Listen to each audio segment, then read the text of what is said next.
विश्रांतीनंतर आपलं स्वागत।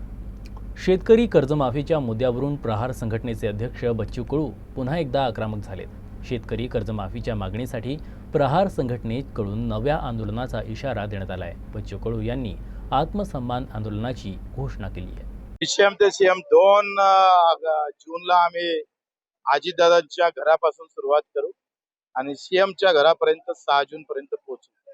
6 जून म्हणजे शिवाजी महाराजांचा राज्याभिषेक, त्या दिवसात त्या आंदोलनाची सांगता होईल आणि जमलंच तर 7 जून पासून मी उपोषणाला बसेन। गेलेला शब्द पाळत नाही म्हणून आंदोलन करावं लागतं। 8वा वेतन आयोग बगर आंदोलनाचा होतं आणि शेतकऱ्याला मात्र मरून मरून त्याचे भाव भेटत नाही।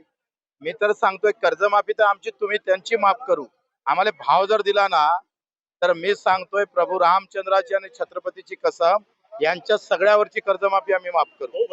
तो माझं असं मत आहे की मला याचा आनंद आहे, कम गिरने के बाद भी हमारे पर नजर आहे उनकी, शाबास।